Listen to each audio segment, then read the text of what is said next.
They just texted me and said, I'll be watching you. I have a question specific about him, so.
All right, Maggie, I want to go ahead and do a sound check if I can.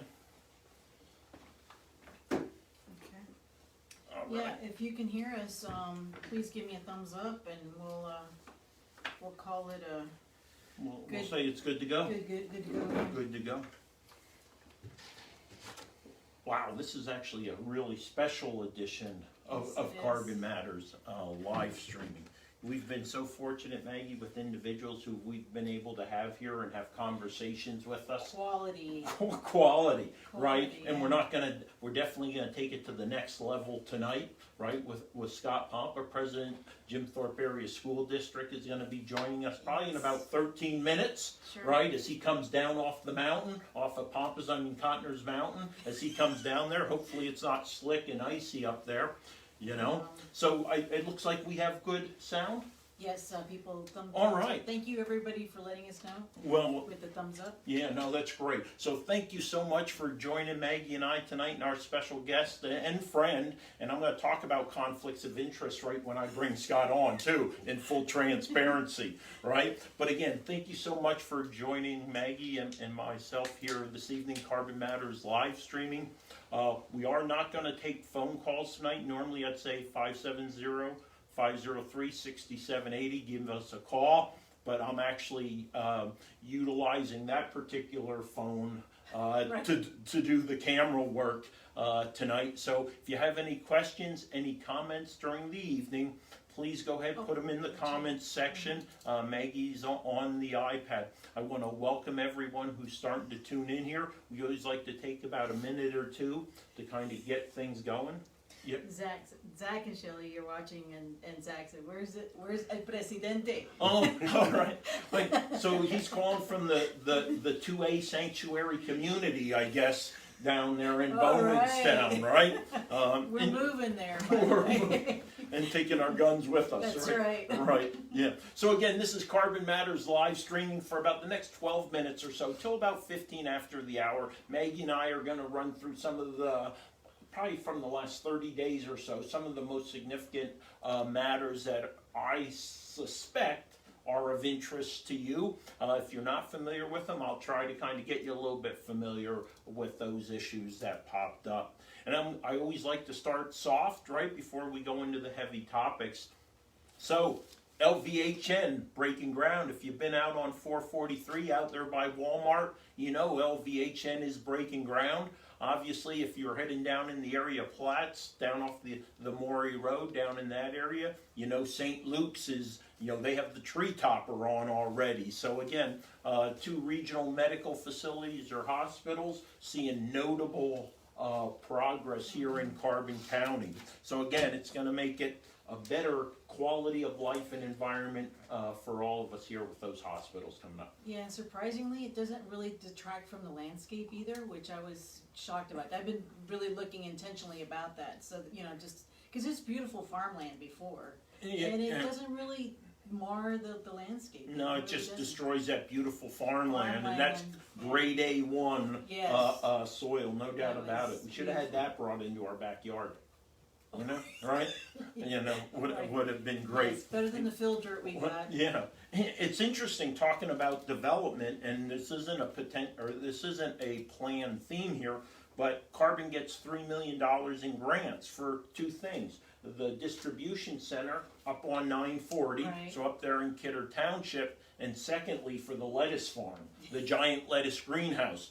Now on Facebook, someone had a very astute observation. Think about this with Governor Wolf and the Lieutenant Governor Fetterman, right? And their push for legalization of marijuana. This astute individual, it wasn't me, but trust me, it was someone else. I'd love to have come up with that thought first. He believes the lettuce people are simply getting in position so when legalization takes place, they're already positioned. Yeah. And I think he's probably onto something. That's be a big money maker. Yeah, we did see, you know, we talked about, Maggie, this summer, of course, the challenges once again out at Beltsville. And Friends of Beltsville and others had some notable concerns. I did see Friends of Beltsville, you're going to have a change out there with new park leadership. So let's hope any improvements that had taken place this past summer, they're retained, and the new park superintendent, Ben Monk, is able to take it to the next level when it comes to making that a quality experience for Carbon County residents and then visitors also, right? Beautiful Beltsville State Park. And one made a comment, she said, kudos to St. Luke's and their administering of the COVID vaccine Tuesday. It was well organized. Oh, good, glad to hear that. All right. Yeah. Well, I'm glad you're not bashing them, because I did know that Jim Thorpe was discussing, the borough of Jim Thorpe was discussing, or excuse me, this was the school board meeting, discussing the bashing of teachers a few weeks ago in that meeting.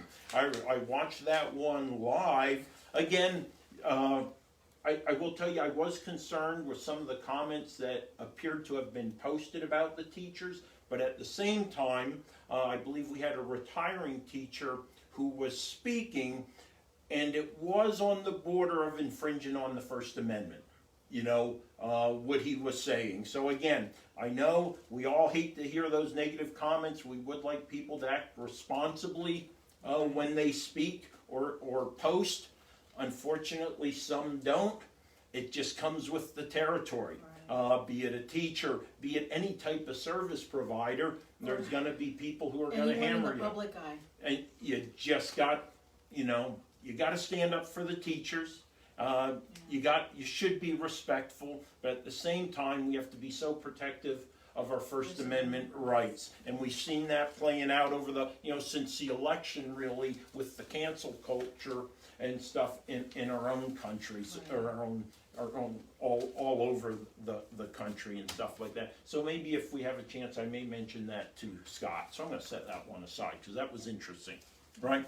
Talking about the Lehigh River right now, right? So I'm going to ask, as I push this around previously, please keep an eye on the clock too, right? Because we have 15 minutes. I want to make sure we get that for 45 minutes with Scott. All right, so PA River of the Year. So PA as in Pennsylvania, PARiveroftheyear.org. Lehigh River is a finalist Man, no way you could see that river. But you guys all know the Lehigh River. It's one of 5 bodies of water, because there's actually 3 creeks, or creeks, if you want to say, that are in the competition, and 2 actual rivers. So go to PA River of the Year and vote for the Lehigh River. Oh, let's jump into a little bit of, what's that? It's gorgeous river. Oh, it is a gorgeous river, and I think it has gotten so much better over the decades since my youth. Let me give you a little hint on when we first moved here. I want to say this quickly. When we first moved here, Chris was like, "I won't swim in that river," but he was remembering the river back when he was a kid, and it's beautiful now. It's so clear. I've whitewater rafted it. Well, there's certain places. Some of us from the area know, like where the Nesquehoning Creek used to empty into the river. A lot of us who went to Jim Thorpe High School back in the day with Mr. Professor or our teacher Jack Stieber, who used to do the river study, can attest to some of the alkalinity, the acidity, and some of the challenges in the river. Not simply where the creek came in, be it the Nesquehoning Creek or the Mauch Chunk Creek, but the entire river system. Did see Carbon County covering the rideshare increase, right? Yeah. Continuing to pay that 30 cents that allows our seniors to get to the senior center when they're open, but again, use Carbon Transit, formerly known as Carbon County Community Transit, now simply CT. Hey, is Christian on? I don't think so yet. Well, Christian, are you on? well, it's interesting because I want to talk about the disruptions at the virtual meeting. Oh, right. So, quoting William Miller, Yes. Penn Forest Planning Chairman, That's these it. clowns got on there and upset everything. You Sounds couldn't like do Sue. anything with them hollering, acting like they were. Oh, acting like they were. Yeah. So Yeah. again, unfortunate. Look, Zoom has certain protocols built in, right? It has an ID to get to the room and a password simply to get to the waiting room. You got to bring people into the waiting room. Don't disable that function. Make sure you have positive identification before you allow them to enter. Then guess what? Once they enter, boom, you can delete them just as quick. So I don't understand if there what occurred. Maybe it was a lack of understanding of what you could do with Zoom to. Go Is ahead. it the free? The free, you don't have those capabilities? No, you would have. Well, on again, the free. I think I don't know. That's what, 40 minutes. Is that what Right. it said? They Well, used the free version? No, they didn't say that in the paper, but I'm thinking the possibility is that they were using the free and that leaves it open. No, all versions of Zoom, because of problems they had earlier in the Early on. pandemic, require the Okay. passcode Okay. and have the waiting room option, Well, if it I was a recall. public meeting, so, Yeah, but again, we do public meetings, but we just don't let the whole world in. okay. All right, so again, I do want our IT guy to reach out to Penn Forest just to see, hey, what was the problem? Because maybe there is a gap that we're not familiar with, and would hate to see hollering hyenas there on the screen while I'm trying to make my comments during a commissioner's meeting, Right. even though it might be more intelligent and better. Hey, prison had a spike in Hi, Bev.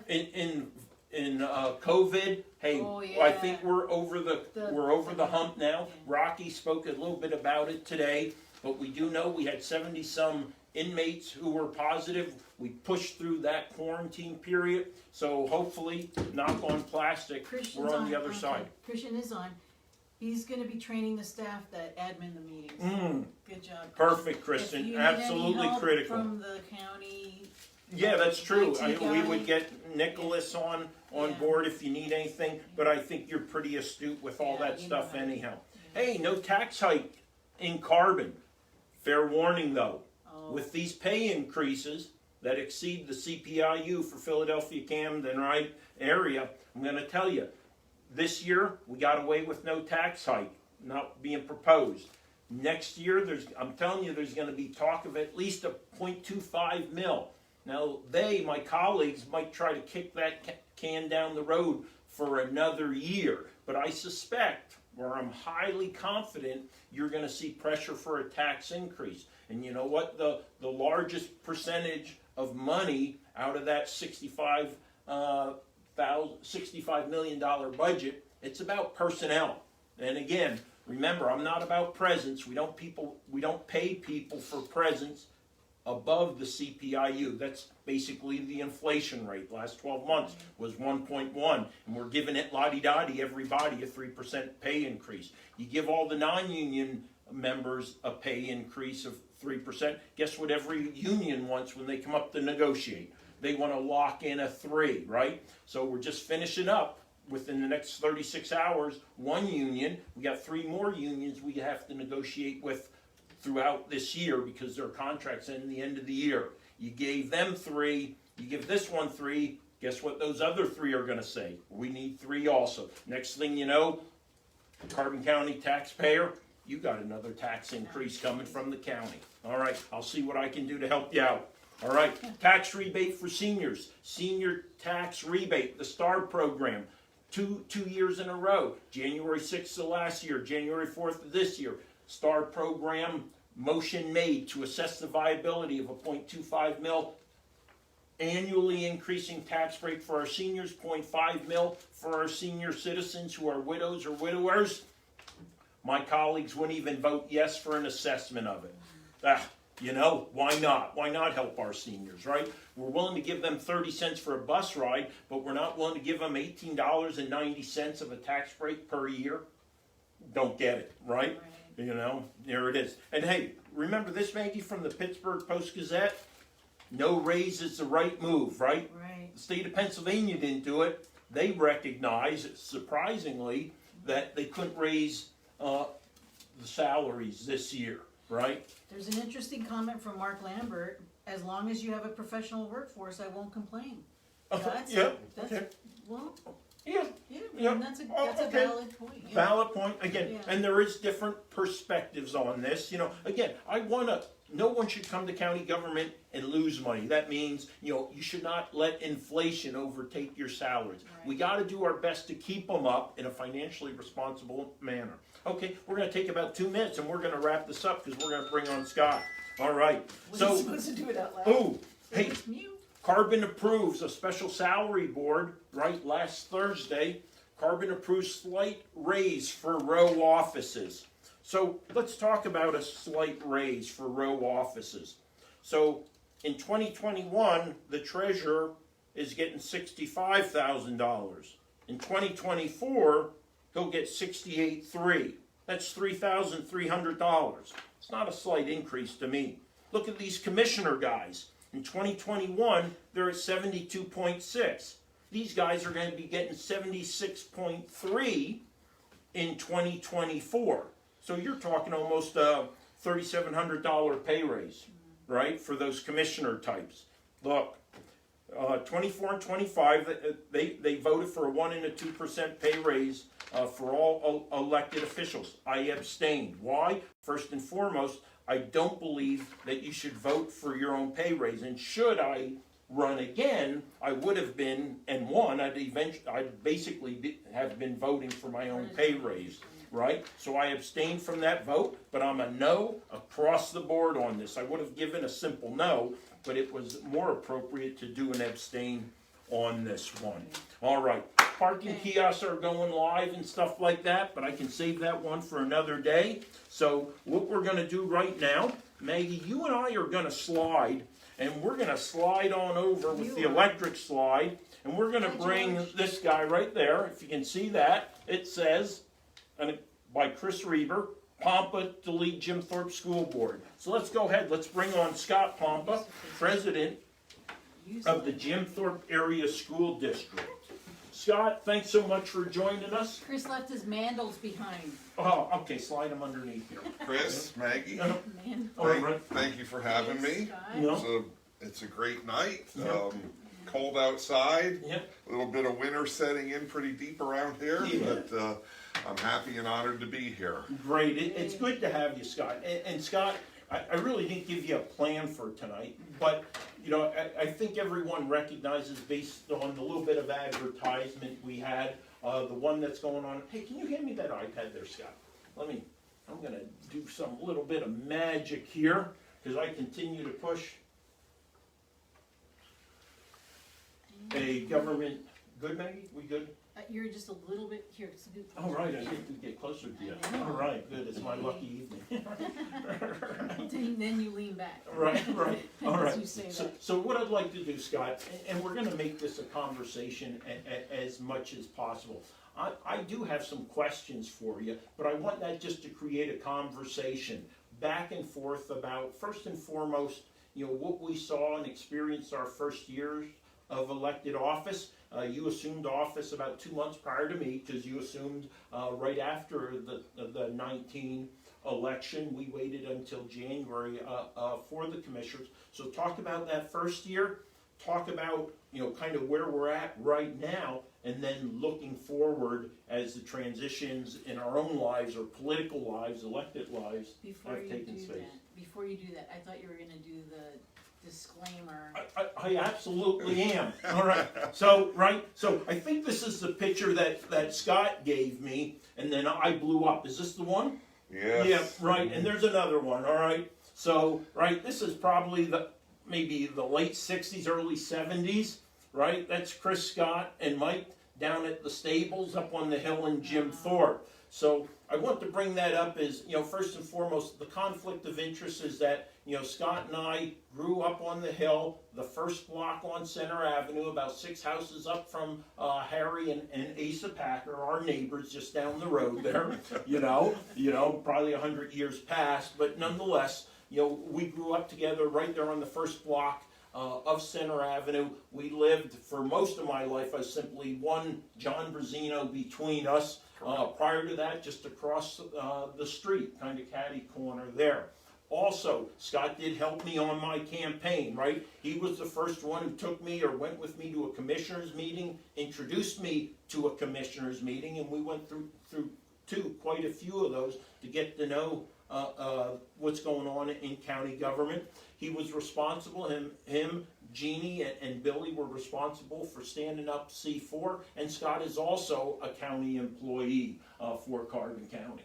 Right, Scott? That is correct, Chris. Yep. And if I could, I just want to say that much of what I may say tonight does not necessarily reflect the opinions of other board members. I am speaking pretty much for myself tonight, and any accomplishments that the board had in the last year, of course, that would be board involvement and some of the success and failures that maybe we have experienced that was actually done through board decisions. But if you don't mind, I just want to take a quick minute to kind of tell you how I got here. Okay. Yep. You hit the friendship part of it, Yep. and you and I had been neighbors, and we grew up together and known each other probably since we're about 4 years old. Yep. And what got me here into this school board position is the fact that when you had reached out to me and Maggie, and we started having little social events down at the Kresgeville or Sunset Diner, and I saw your passion, and I knew there was no doubt in my mind that Carbon County was going to make the right decision when they elected Chris Lukasevich to represent the county. That I knew. I mean, anything, Chris, that you had ever been involved in was a success, and I'm very pleased that you are actually in a position to lead our county. However, it was also the inspiration that drove me. As you stated, I am a county employee now. I was also a county employee back in the 1980s. That's right. I worked at the Carbon County Prison. And at the time, I was not a registered voter. And I can still remember getting a phone call one day from one of the county commissioners, I think it was around 1984. He said, if you're going to work for the county, maybe you should at least become a registered voter. So at that point, once I became a registered voter, I also became more than that. I became an involved citizen. And I started paying close attention to government and how government worked. On a county level, because I was a county employee, that was of interest to me, but also I took up watching and monitoring our school board. I am a product of the Thorpe Area School District. My children are in the district, and it's just something that I started to watch closely, and I thought I wouldn't mind serving on that board. And it's something that I toyed with for many, many years, but it was finally came together for me when I was sitting down with you, realizing that, hey, we're going to run this campaign.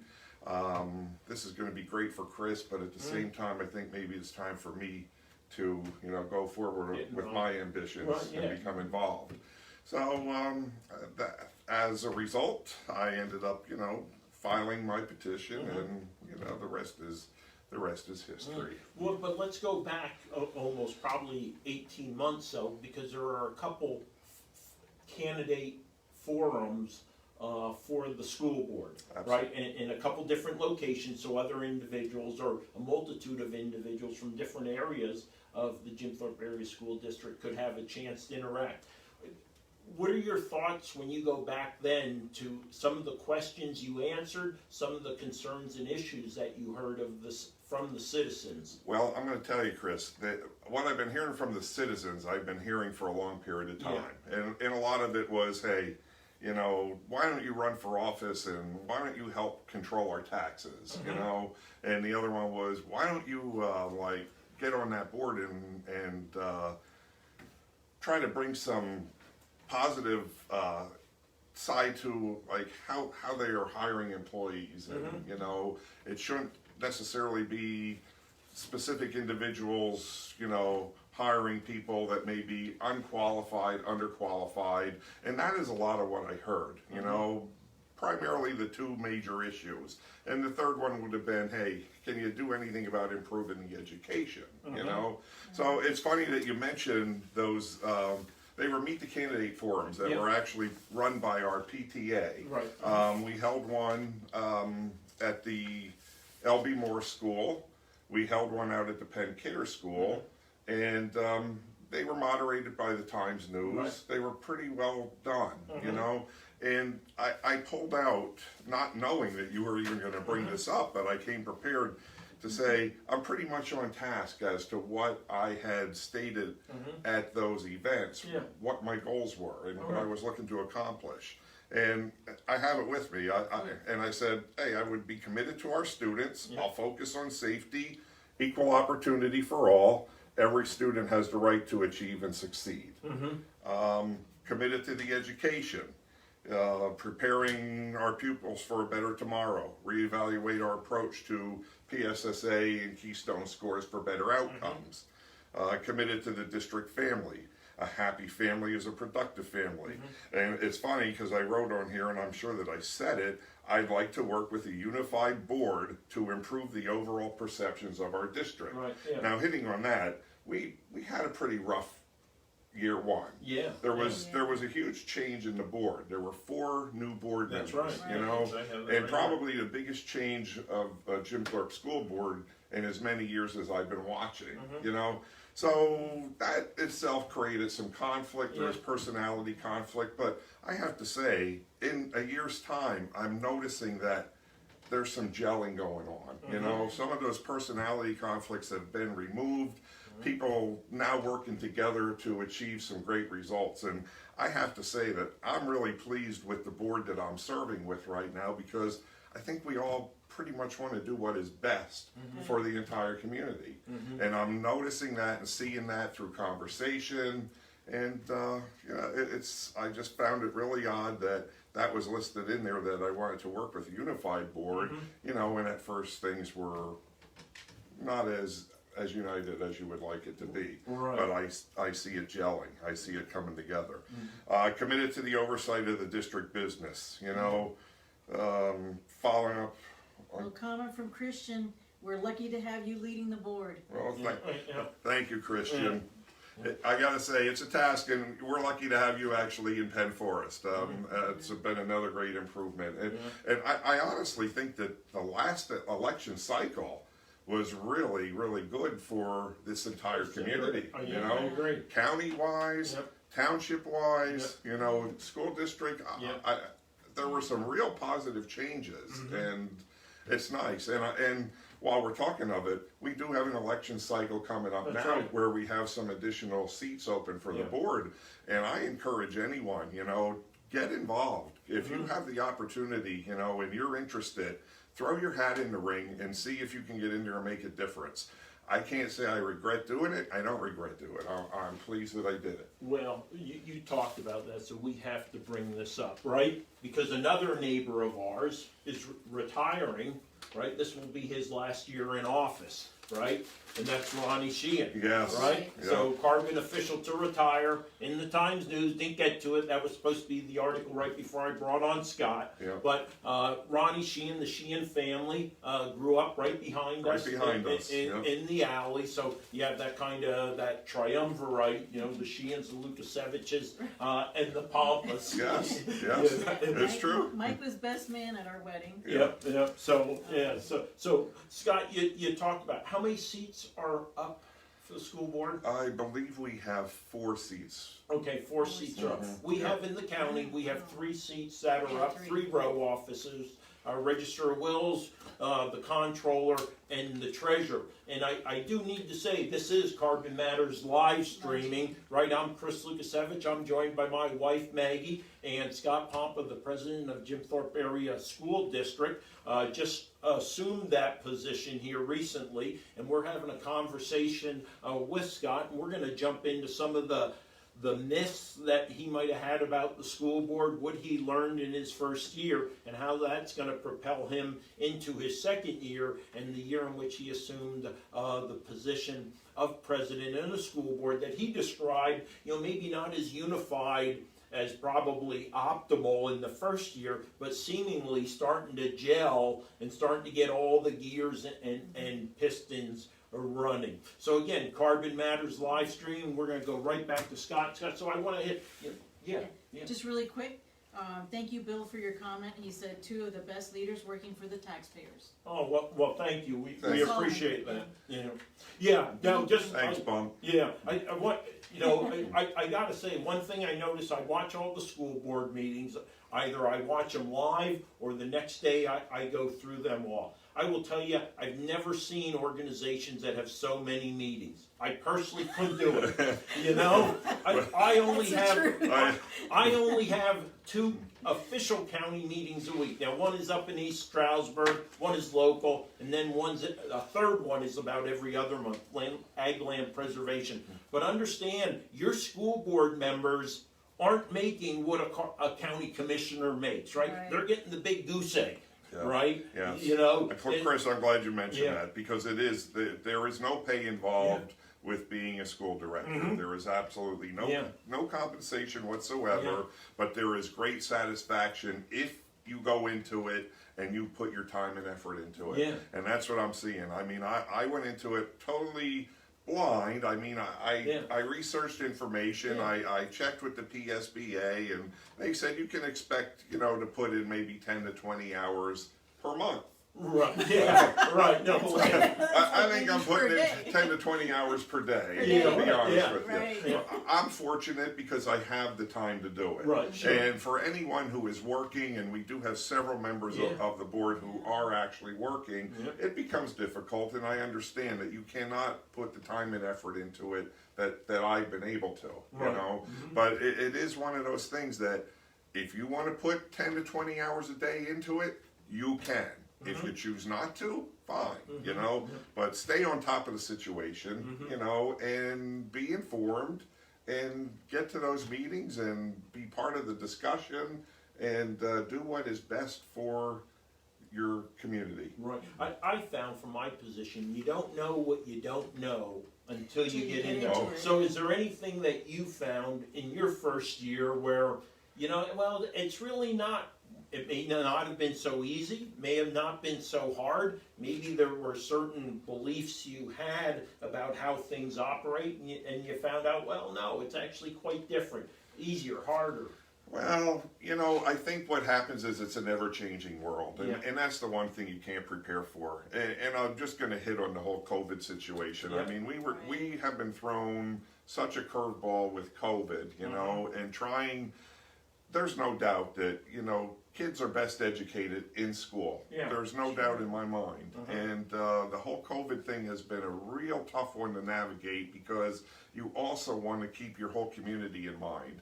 And you want to make sure that everyone is safe. And it's Right. part of the responsibility of also being in that position is you can't just think the education piece may be your primary piece, but at the same time, how do you keep a community safe? Right. You know?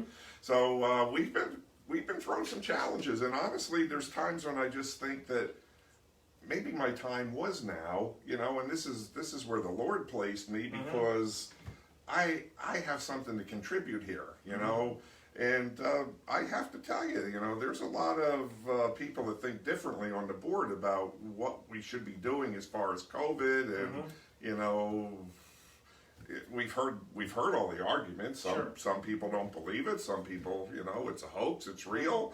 But you know, you pick up the paper and you see just recently Bob Ford passing away. You know, how devastating is that? And you know, it takes something like that for people to like hit you and say, "Holy smokes, this is real." But I have to say, one of my greatest concerns, and speaking for myself, is knowing that vote that I'm going to make on this situation, I don't want that child to be in a position where that child believes that they may have been responsible for bringing COVID home, and all of a sudden there's an empty seat at the table, or a family member is struggling to survive.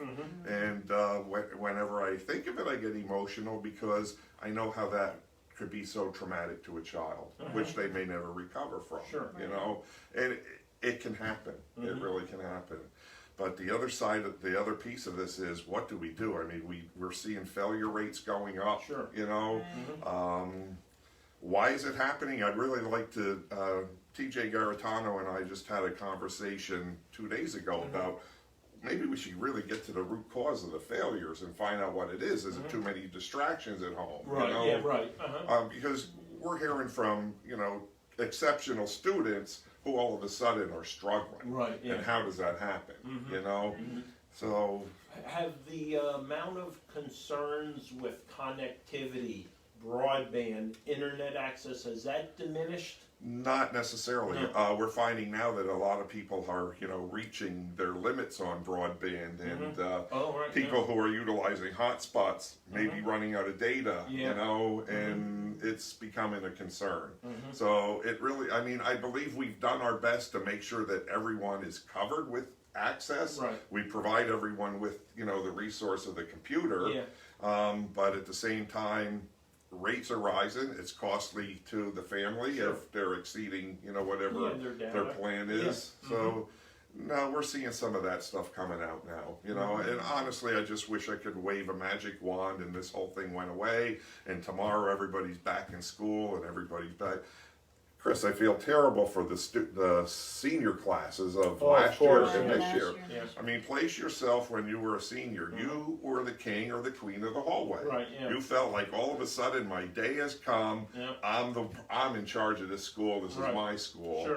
And they're really missing out on that great opportunity because after this year, bam, it's off to college. I guess. You're back at the bottom of the pecking order. You are. You're at the bottom of the pecking order, and if you're not going to college, you're going out to work, you know. And that part of being king of the world is like just passed you by. And even in college, like the freshman experience, that's all gone too. Yeah, it is, right. Yeah, it's not like you're going to that experience that maybe some of us had. Oh, we weren't freshmen. We were never freshmen, actually. I was. I kind of was because.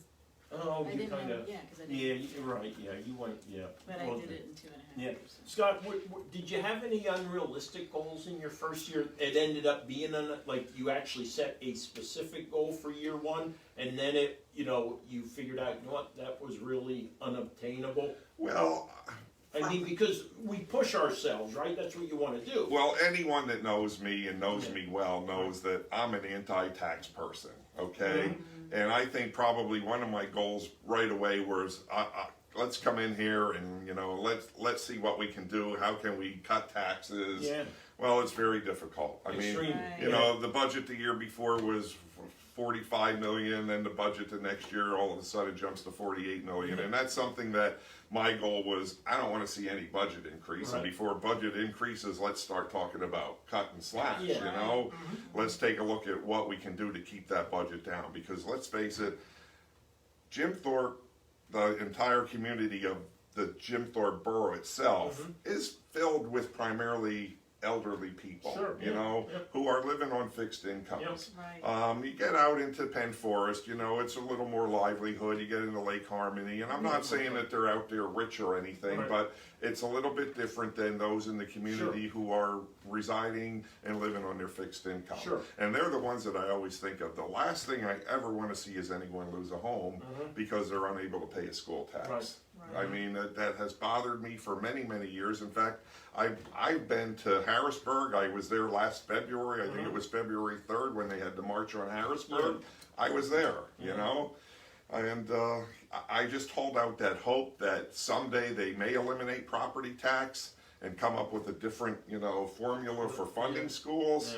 But I've been fighting this battle a long time. So one word to explain when you heard or saw the Times News and it said Panther Valley School District just went to a 3% increase. What came to your mind? Well, my mind was, I feel terrible for the people of Panther Valley. You know, I really do, because I believe they're getting hit with tax increases pretty consistency. Hammered. And I don't know how they do it. In the county. How do they maintain it? And it's really a dire situation. And I think that's the stuff that and it's not Panther Valley, there's school districts throughout the entire Commonwealth who are in that same boat. And that's where your legislation at some point has to get together and say, we have a problem, which they know they have a problem, but this problem, we just can't keep kicking the can down the road. We need to address this, and what are we going to do? I mean, but I feel for the people of Panther Valley. I really do. And I mean, I think their business manager proposed like an 8% increase. 8.8. Yes. 8.8. Imagine that. You know, and I feel for the people serving that board. Because I know that I don't really know of any board member that ever said, hey, I want to raise taxes. I want to go in and be elected to raise taxes. And you know, Chris, it makes me think of something. When I was researching school board and I'm reading this, and you read the school code and it says as a school board member, you're actually a branch of legislation from Harrisburg. You know? But why don't we ever have a say? You know? And the other one is, I've been on the board 2 years. I'm into my second year now. I had been attending meetings probably for about 2 years prior to that. I have yet to see a state legislator at any meeting or even provide any input. You know what though? And again, Scott, this was before you came on the board, and Glenn Comfer in multiple meetings turned to the business manager, I believe it was, and said, you need to get our local legislator on the line and get him to a meeting. And I'd keep coming back month after month, never see him here. You know, so again, I don't know if there wasn't follow-up, there was hesitancy, but the fact is, it never materialized. I can remember multiple times Glenn saying that. Actually I can too. I've heard Glenn say that on many occasions, that we need to get him here. He needs to be asked the hard questions. You know? And, you know, even the discrepancy and disparity in funding of school districts, how the formula is different, you know, and Lvhn will end up with X amount of dollars, Jim Thorpe, it's just... And Jerry talks about that a lot. You know, how can you make it a more fair... It all makes sense. You know, how does that actually work, you know? Honestly, I agree with you should pay so much per student, and that's how you should be reimbursed, you know? Hey, let's talk a little bit about, we have a certain percentage of our student population, I'm going to talk about two unique populations. How about what we would refer to as the VOTEC school, right? So how are things going with our students that are attending, VOTEC? I like to kind of be nostalgic and call it the VOTEC. Yeah. How is it going for those students? It will always be the VOTEC to me as well, just like the Jim Thorpe Market will always be the Acme. Right, You know? yeah. I mean, when they say CCTI, sometimes I have to think, what is CCTI? Yeah. And, it's Carbon County VOTEC. Yeah. But actually, we just had the CCTI into a finance meeting last week to present their budget. We asked about numbers, and actually, I don't know them off the top of my head, but I was pleased to see that Jim Thorpe enrollment at CCTI is pretty high. Good. And growing. They had a breakdown of the years, and I've noticed over the last couple of years it continues to climb. And honestly, if you're not planning on heading off to college, I would suggest taking up a trade. And honestly, tradesmen are a dying breed. Oh yeah. They really are. Well, don't you have some experience with VOTEC? I do. Yeah. What trade would that have been? That was masonry. Yeah, a trade that has disappeared from over there. Yes. And matter of fact, when Maggie and I came back, and we were looking for someone to help us do an outdoor area, our first thought was the VOTEC.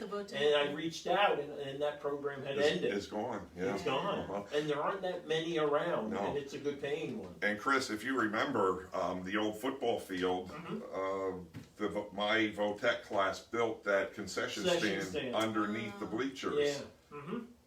Yep, that was like cinder block. It was a cinder block, but that was constructed by the Carbon County VOTEC. That was a good football field. That was a great football field. Yeah, really no need to really move it, I would say. No.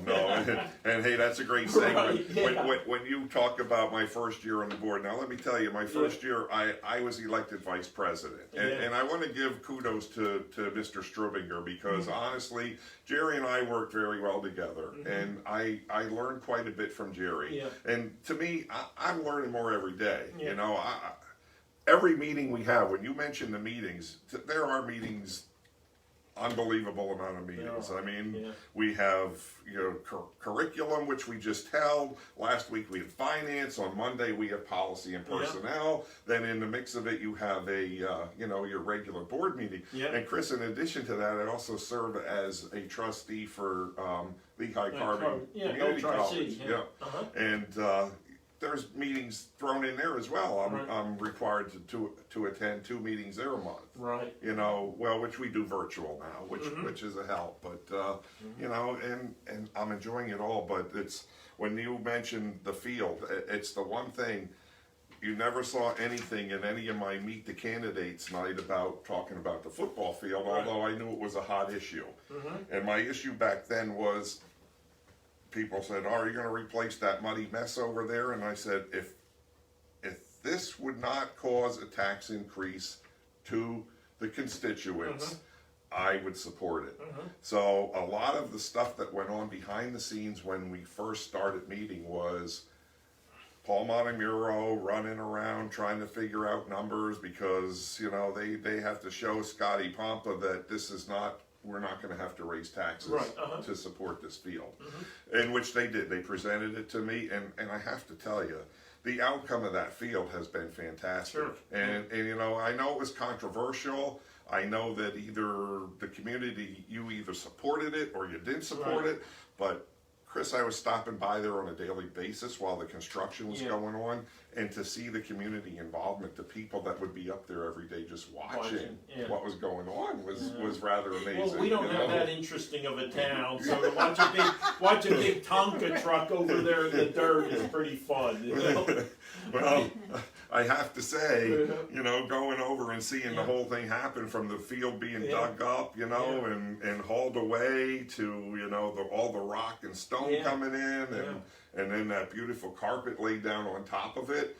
But some great things have happened there. I mean, we now have a beautiful, facility for our student athletes to participate on, and not just football. I mean, it has really opened the door for a lot of other activities, Because before they weren't letting any of the other sports teams play on. They couldn't because of the condition. It was just terrible. I will have to thank the contractor over there because we did reach out. The county reached out. We needed some dirt for up at the Emergency Operation Training Center, called, and just like that, that dirt ended up going to the EOTC. So there's actually a savings from the county perspective on money, because we were able to take that beautiful dirt that was over there, to be honest, topsoil, and actually take it up to the EOTC and use it. Now, it's just using the whole water back and stuff, but nonetheless, it saved the taxpayer, at least on the county side. And actually, since a lot of that money is grant money, it actually ended up saving us all some money. Because a lot of, half the money up there is grant money, which we all pay for. Wonderful, good for you. A comment from Dennis, all career paths should be encouraged. This is back when you were talking about VOTEC and all that. All career paths should be encouraged. Right, and I always talk about the trifecta, right? There's VOTEC, there's the academic, the college, and there's the military. Hey, I want to follow up on that comment by Dennis. I just want to say that stay tuned, because we've actually just had in our curriculum meeting last week discussed as part of the graduation requirements, we are going to push the career path and agenda to be a graduation requirement. Which is really good. So before you came on the board, a young, well, I guess they're all young, a graduating senior, Christian, presented to the board his concern that civics were no longer a requirement for graduation. I remember it was Christian plus one other young man went to the board, and as far as I could see, it appeared to me that the board paid lip service to him. Yeah, thank you. But I never seen anything come of that conversation. In the curriculum conversations, have there been any discussions about how we ensure that we're developing good citizens, educated citizens, when it comes to understanding their role in society? Well, honestly, I can't say that there's been specific conversation. I know that there's been mention of it. I believe that it's also going to be part of the graduation requirements, that be part of the curriculum. So hopefully we will be able to see that through. But I totally agree. You have to have civics, and when we were in school, we did. Right, yeah. I can remember when we would get occasional visits from like the district attorney, and I don't know that even occurs anymore. Yeah. Well, we did have something set up, both with tentatively it had been discussed. You and I went to a couple of dinners together. I spoke to the principal at the Jim Thorpe's the high school, and then also spoke with the superintendent. I believe we have to work on educating our kids, right? We have to teach them to be good citizens. So one of the plans were for electing student council or electing prom queen, Lisa Dart, our director of elections, was going to actually set up our voting machines. We're going to use it as a method to introduce them and get comfortable with voting. And so for student council or for prom, whatever one they want, not prom, was a homecoming, I'm sorry, right? Use that so the student population could actually vote on the actual voting machines. Now that got derailed by COVID completely, but I'm hoping we can, if we get through this, I don't know if we'll be able to do it in September. It might be a little tough with the COVID stuff, but I'm hoping to re-energize that in 2022. I think that's a great idea, but now you may have to modify that again just to show them how to put something in an envelope and mail it. Right, that's what I mean. Right. Over here, you bring an envelope, bring a ballot. Okay, you fill it out, and this is how you sign it. That's right. So you may not have to teach them about the machines, just teach them how to mail. Right. I'm glad you brought up COVID, because Mike Whitey had given a comment. Thank you for respecting COVID-19 and upholding safety. Together we can champion present and future contagions. Thank you, we Mike. did just, I recall, we did a 2-week extension more or less. We're going to make another decision here shortly. Well, let me tell you a little bit.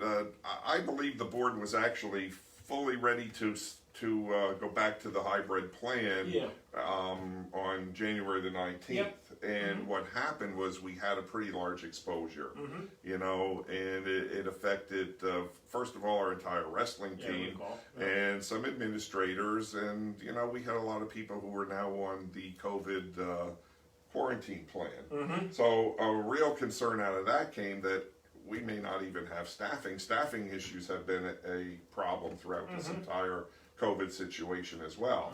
So when it came time to actually reopen, and I know many people were disappointed that we did not reopen, you know, but my vote was strictly to, hey, this is another safety issue.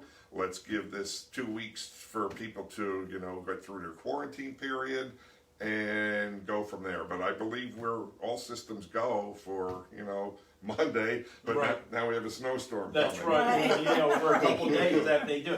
Scott, you talked about, you know, in the forums about, you know, personnel being a focus. Have you achieved, or what level of success have you or have you not achieved? And what are you looking at as president to influence? Because now you're no longer a committee member, right? And in the school board, things tend to be worked out in the committee and then moved to the complete body for a vote. Well, let me tell you, Chris, first of all, let me hit on the committees. You know, forming these committees was not easy, but I have to say that it really came down to, first of all, we asked for interest. Who's interested and what committee are you interested in?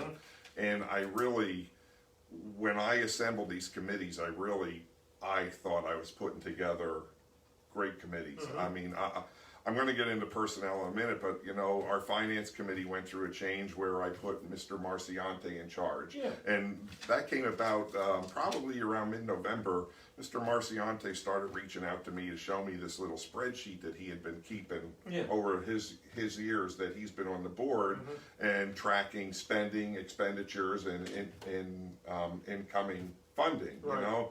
And I was really impressed. And I just thought, this is really in line with what we're trying to do as far as the finance and budgeting. We're really trying to come up with a budget, an actual budget that, you know, department heads are going to have to follow, stick to their budget, realize that this is the X amount of dollars rather than the way that the district, from what I can see, has done in business in the past is basically, here's a big pool of money. We may break it down and say, you have so much here, so much there, but if you run out of money, there's another pile right here waiting for you. Well, we want to get away from that. And I believe that's the desire of the majority of the board, that, hey, that's something that we want to stop doing. These people need to realize that you're playing with taxpayer dollars and you've got to be accountable to them. And that is, you know, that was one of my goals when I was speaking at Meet the Candidates. But when you go into policy and personnel, it was actually the committee that I wanted. My first year, I expressed that to Mr. Strubinger, and he honored my request. And, you know, outside of teaching positions, I really don't want to touch anything with them, because what we have is what we need. You know, so I don't want to get into that. If they want to start adding positions, that's where I think we're going to have to get into budget analysis and stuff like that, and then possibly say, well, in exchange of this, what would you possibly be looking to give up for.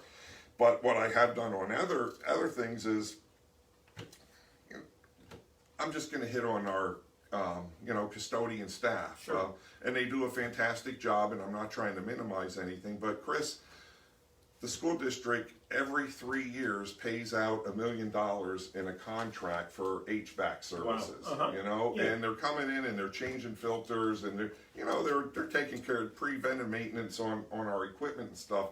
But I looked at that and said, when these positions, a couple of them opened up, I'll give them their needs. Let's do what we can, but let's hold off on 2 of these positions and see if we can't take that salary and put it towards bringing an HVAC person into the district. A guy with the because you're not going to spend in 10 years what you're spending, you know, every 3 years with $1 million contract to a company to come in and do your filters and you know, do your preventive maintenance stuff and repair what breaks down.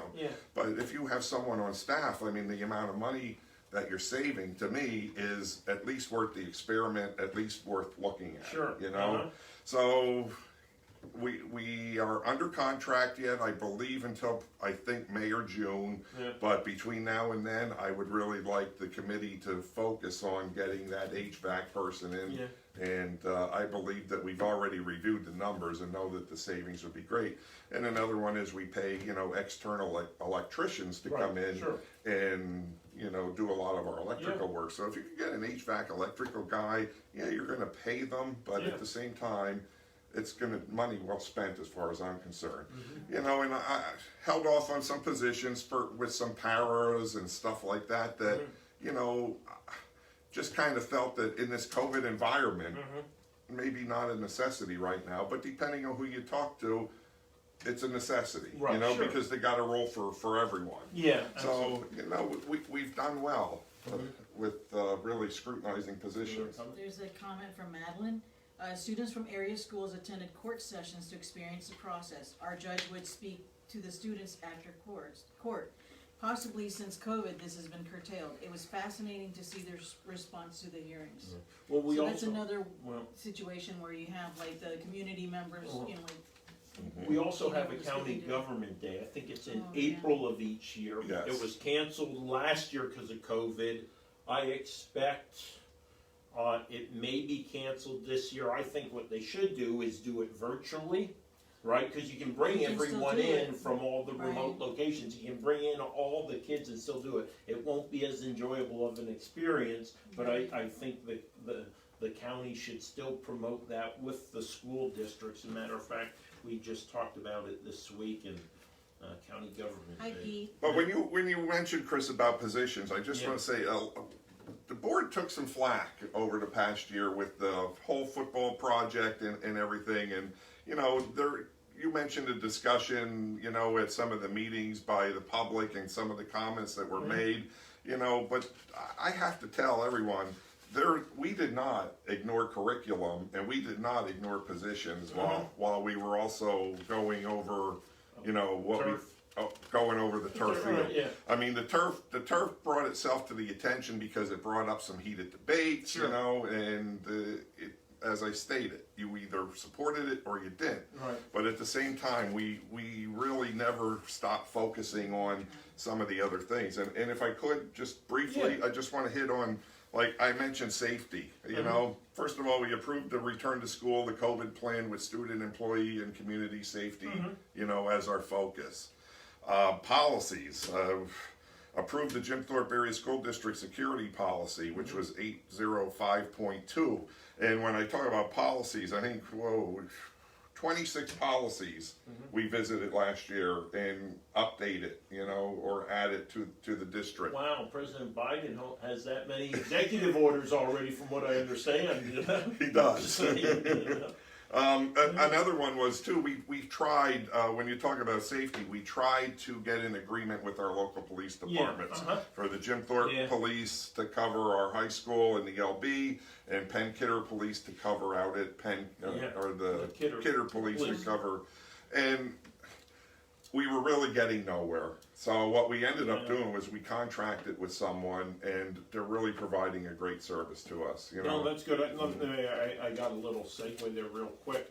So I went to the Thorpe Borough trying to get some police route at Mock Chunk Lake Park this summer. If I recall, they were asking nearly $80 an hour. Yes. $80. You know what? I'll get a deputy sheriff out there and pay him overtime for probably $20, $25. I could not believe that. I'm glad you mentioned Shocked. that, because anyone who ever attended a Jim Thorpe sporting event always saw that we had Jim Thorpe Police cover it. And you're right. It was an $80 per hour is what we would pay.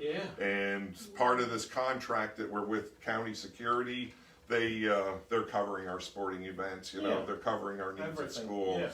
It's really working out well. And I want to thank Lvhn for that. She spearheaded that, and she went out and found them. Yeah. She tried to get the police departments on board. We, kept asking, where are we? We had motions of understanding and all of that, but finally she moved forward and said, hey, I went out and found this firm, and it's working out well, So, and then with the field, who comes along? We're looking for a corporate sponsor, but Lehigh Valley Health Network, who God, they were very generous in their contribution, you know, to become a corporate sponsor. They have a beautiful logo on the field. And not only that, you know, they have been guiding us through this whole COVID thing, you know, and whenever we have questions or concerns, you know, we reach out to them and they get their professionals on board and we have meetings with them and they guide us on to, you know, where we should be going and what we should be doing. And it's been great. It's a great partnership. I will tell you in regards to Lvhn and St. Luke's and COVID, and I want to thank the school superintendent, John Rashevsky, who is now attending the county's COVID-19 focus group every 2 weeks. So would have been about 6 weeks ago, we began inviting the school districts, and John is participating. So we have over 20 entities, be it primarily it's the hospitals, the school districts, human services, emergency management. All of us come together every 2 weeks at 9 o'clock in the morning on a Tuesday and have an hour-long virtual discussion and update, so everyone's kind of knowing what's going on in the community. Hey, the fact that, you know, Jim Thorpe School District isn't going to go back to hybrid means there's a significant amount of parents who work for you, who are going to be impacted. So that might also mean, you know, that's going to impact human services, because we know the challenges, the psychological impact and stuff like that. So I want to thank, you know, Jim Thorpe School District for participating in the COVID-19 focus group, you know. Absolutely. Yeah, all 5 districts were invited. All of them were invited. Yeah, that's great. That's great. And just going back, we replaced servers for our security cameras. We increased lighting capabilities at the auditorium. We approved a agreement with Carbon Monroe, Pike Drug and Alcohol. And as far as the personnel and curriculum, we improved the employment of a math STEM teacher. We brought in the assistant principal at the Lvhn Morris School. We promoted Sean Albert to principal, Jeff White as his assistant principal. We brought in an additional guidance counselor to LB. I'm sorry, how many pocket constitutions did you buy? What was that number? What? How many pocket constitutions did the Jim Thorpe Area School District buy for their curriculum? I'm just checking. Okay, all right, go ahead. Keep beating that drum. Well, maybe a nice donation will Yeah, there you go. How many students do you know? What's the student number in the high school about? Do you know? The high school, no, not offhand, but I think, what is our total student Is it enrollment? around 1,000 plus at the high school? At the high school, Yeah. Yeah, I would say maybe 900. Yeah, okay. Yeah. Tuttle Twins are great, teaches civics also for young kids. I see it on Facebook. It keeps coming up on my feed because I clicked on it once. So. Okay, Tuttle so Twins? Is it from Hartford? No, but it's a young thing. Okay. So there's 16 positions here that I'm seeing that we approved throughout the course of last year, while everyone said, "Oh, you're ignoring curriculum, you're ignoring this, and all you're doing is talking about this football field." Well, we weren't ignoring anything. It was just that there was so much focus on it that Well, I think the citizens also don't understand. And again, we have a responsibility for education. I need to go ahead and back and do my county government 101 again. The majority of the work is being done in the committees. The voting is being done with some discussion in the board meetings. Correct. You know, and I think that's something people didn't understand, that while you had the contentious issue of the turf field taking up all this time, it didn't mean that all those other committees who may not have been a sport-centric committee weren't focused on their day-to-day activities, you know? Correct. You know, on the... And if I could, if you want to talk about disappointments, probably my greatest disappointment is the fact that L-Tri-C closed up, the carbon site. And that was really an enrollment issue. The numbers were just declining, and it just didn't make sense for them anymore to continue to pay large amounts of money, to lease the building from, or that section of the building, to have 4 or 5 students, and, Right, and yeah. that's what it had come to. So it's a disappointment of mine, but at the same time, while serving on the board for Lvhn, I will continue to try to push to get something back in Carbon County. You know, right now is certainly not the time with the COVID situation, Right. but you know, in due time, it's a conversation that will definitely be brought back up. The other side of it is we may have lost money through the lease with Lvhn, but you know, we moved our superintendent and some of his staff over to the area that was vacated by Lvhn, which gave us a great opportunity to do business with the county. Right. The Yep. county was looking for space Yep. because of their construction Yep. project. Yep. We had space available, so you know, we entered into that partnership there, and we're able to recoup some of that money. Yeah, You know, $10 a square foot. We now have 4 offices up there. Have carbon workforce development upstairs. Have our planning department upstairs. Downstairs you have the election bureau, which will be down there, and you now have a significant contingent of sheriff deputies in there also, all at $10 a square foot. absolutely. You know, so definitely making use of that space. Yeah. And recouping some money for the taxpayer. Yeah. So the county takes it in, and we give it to the school district. Well, you know? yep, and Right, that yeah. is a great segue Yeah. about governments working together, which Yeah. is the way it needs to be, Yeah. you know, and we want to work together with the borough of Jim Thorpe, we Yeah. want to work together with the county, because let's Yeah. face it, we're all in it together, we all tax the same people, and if you can work together and try to keep it Yeah. all to a minimum, you know, Yeah. at the end of the day, it's all good. Yeah. Scott, did we resolve the parking issue? I know the borough of Jim Thorpe was concerned. There were parking issues about not having enough parking. No, that situation is not resolved. I'm not sure how we're ever really going to resolve it without possibly, you know, having to add on to parking areas. parking. But the problem with that is too, we may not have the property there, you know, at the field to Yeah, do that. do that, yeah. So it creates a concern, but you know, if you're not aware of it, our trucks actually out here on your street, the trucks that were going to and from Yeah. the football field project, Yeah. did a little bit of damage to the road here, Yeah. you know, and the borough had reached out and said, you know, we feel that you should be responsible for it, and you know, I had some great conversation with Vince Yike, and I believe that that's going to be resolved, and when spring comes, we're going to take care of that section of roadway out here and get it repaired. So, but I just believe that, you know, we are all government agencies, Right. and we Right. tax the same people, we represent the same Yeah. people. Let's work together. You Yeah, know? no, that's excellent. Scott, so, you know, the number one priority, you had 3 coming in, personnel, taxes, and education. Have those changed or shifted? And that's what we're gonna finish with. Have they changed or shifted? Yeah. No, they have not changed or shifted. I'm taxing will always be my number one thing. I will do my best to never have to say that I support a tax increase. Right. And I am someone who will try to force a look at cuts before you go and impose a tax increase. So taxing is my main thing. I will continue to focus to hopefully someday resolve the whole taxing nightmare Right. and find a better way to fund our schools. The only problem, Chris, is I'm getting old. I probably should have done this when I was maybe 20 years Sure. younger, you know. It's consumed some time. It's Yeah. taken me away from my family, you know, and family is always important to me. So I kind of miss the time that I was able to spend with my wife and Yeah.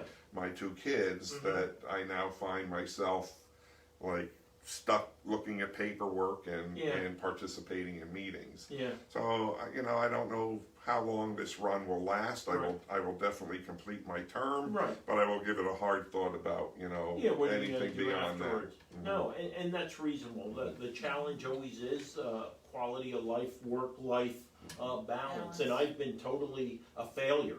My greatest failure has been work-life balance. 'Cause my priority has always been, and has been past tense. No, it is work.